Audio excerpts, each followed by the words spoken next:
Okay, so you don't know how to use ICBM, and you're kind of really confused on what to do with things, how to start, you just don't know where to go. This video is for you. Now, I'm going to start off with Tier 1. There's a Tier 0, there's a Tier 0.5, technically. I don't really support the concept of the tier system, but everybody likes it, so I'm going to start with Tier 1. Now, Tier 1 is the most basic way to use ICBM successfully to blow up your buddy.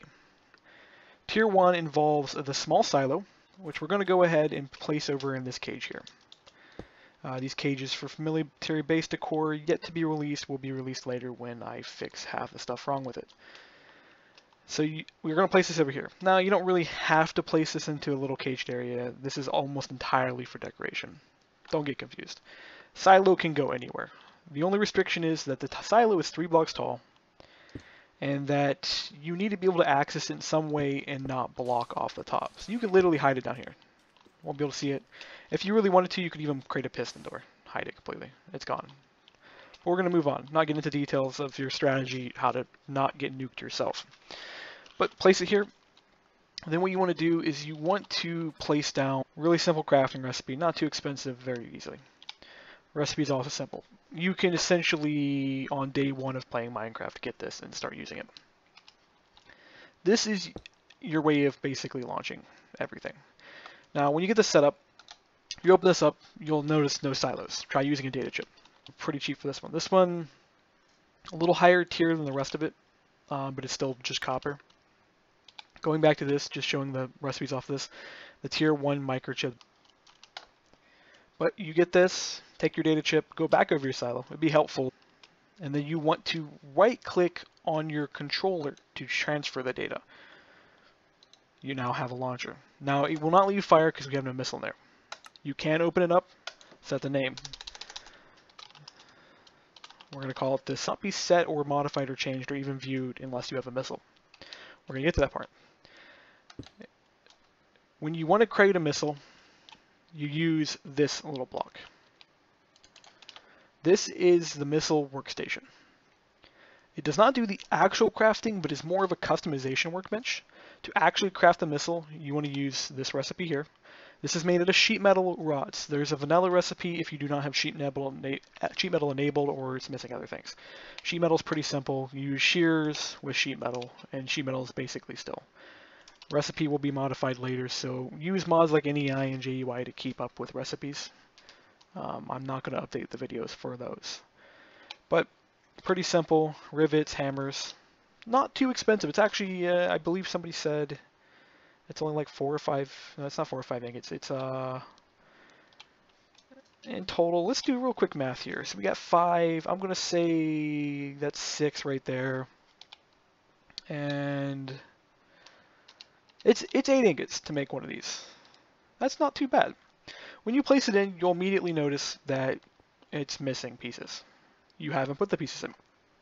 You want to put the engine in the rear. You have to click the rear, because if you click the front, you can't put it in there. Click the middle, can't put it in there.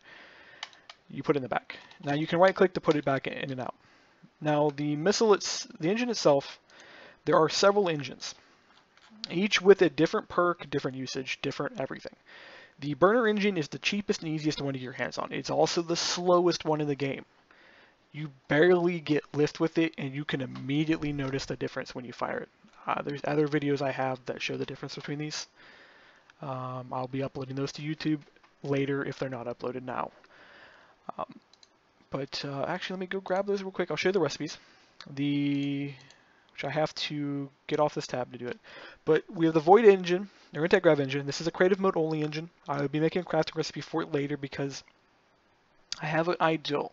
If you've ever watched Ancient Aliens, you'll know where I'm heading. But creative mode engine, really basic burner, oil burner not implemented, basic thruster not implemented, quick burner gunpowder engine. The recipes for this are simple. Cone, furnace, redstone, flint.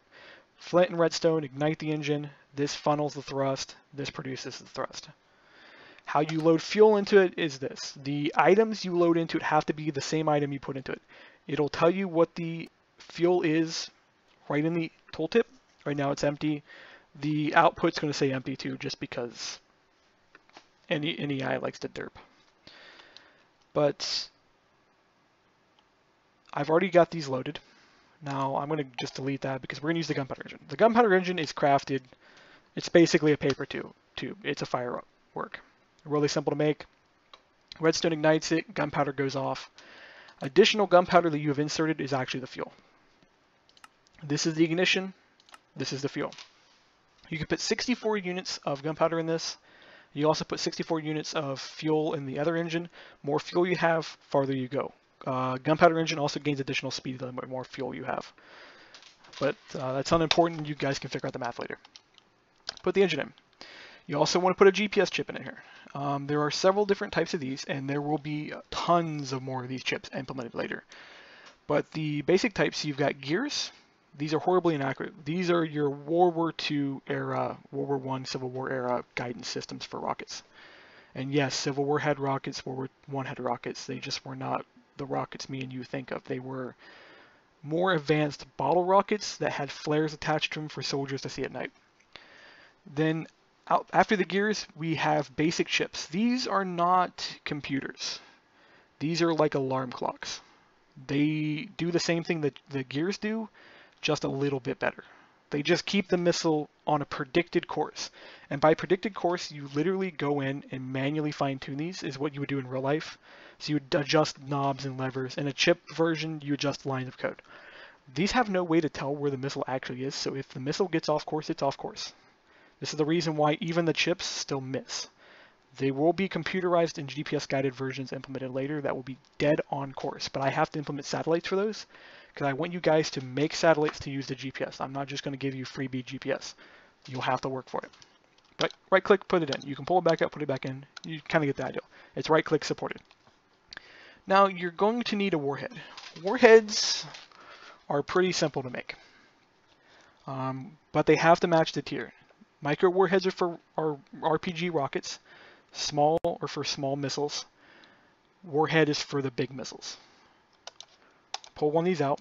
I'll show you the recipe real quick. Really simple. It's a metal cone. Pressure plate is your impact sensor. This sheet covers the bottom. This ignites the warhead, and you use this for shaping it, pretty much. To actually put an explosive in these, because this is empty, it's not going to do anything. It's going to blunt, and you're going to get a blunt noise, and then nothing happens. To actually make one, we'll just get a crafting table out, because I cannot craft in creative mode. Really big downside Minecraft has. Put this over here, really nice looking, etc. We're going to use a fire starter charge. The fire starter charges are pretty cheap. Gunpowder, which creates a flame, paper, and coal continuate the flame. This literally only makes a single block of fire, so don't use this and expect a forest fire to happen. You want a forest fire, you use the flash fires. This is strategically used if you want to like set buildings on fire or something. And you just need to set one building on fire and not all the buildings. But it's a good way to test. All warheads are crafted identical right now.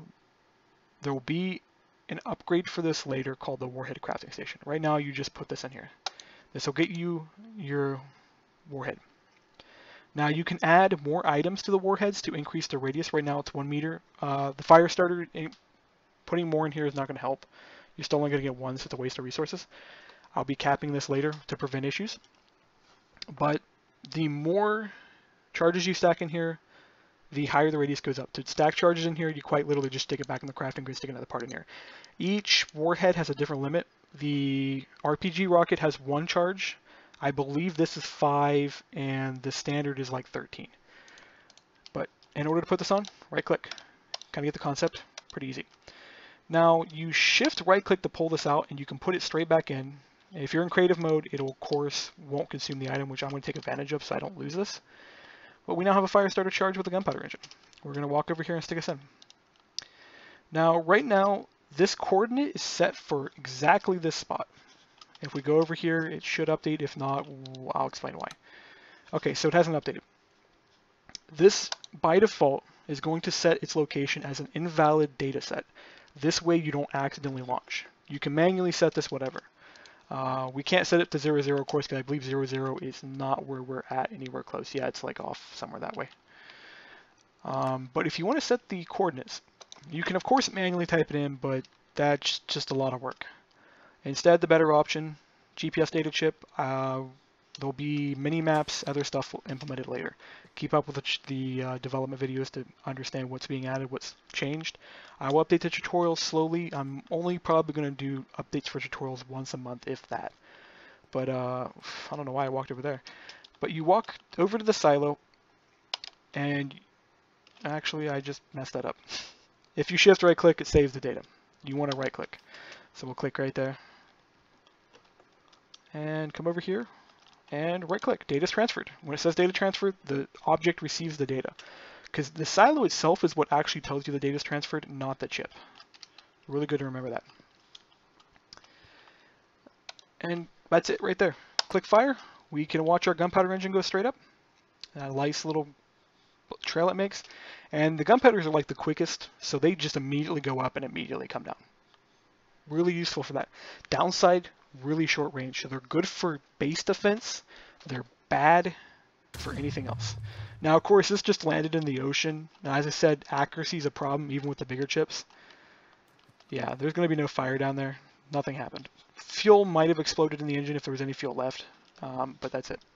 But this is essentially the tutorial. You're done. This is tier 1. That's all you need to nuke your buddies. Although there's no nukes yet, but we'll load this up with a couple more explosives because I got a couple minutes left on the video before I have to terminate due to file length. So let's see if we can actually hit something with that one. Let's actually go over this forest and let's catch this grass on fire. Hopefully it'll spread to the trees and we'll get a forest fire. If not, we'll see what happens. Click fire, off it goes. Now a good thing to keep in mind as that goes up, this can actually have 5 silos connected to it, so you can actually connect 5 silos so you can control more than just a couple. Did I put the same missile back in it? Well, I think I did. Well, we can see the fire starter charge actually does work.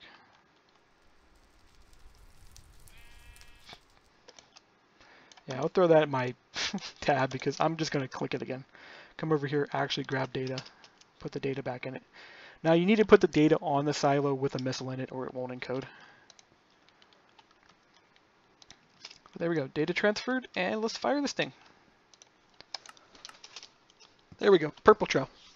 Now the void thruster, which is what that has in there, has a purple trail. The oil thruster has almost pure black, and the fuel thruster has a little brighter color than the other thrusters. Gunpowder has a little duller because you literally are riding off of thrust created by the gunpowder instantaneously and are not really burning any residue off. Oh, endothermic. Grabbed the wrong one.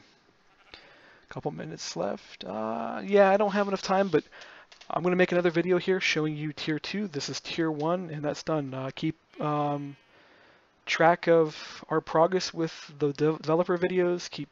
Follow us on Twitter. Good way to keep track of what we're doing. If you know what you're doing with code, you can follow us on GitHub and watch our track as we work on things. Or you can come chat with us in IRC or TeamSpeak. Links for all those can be found in the video description.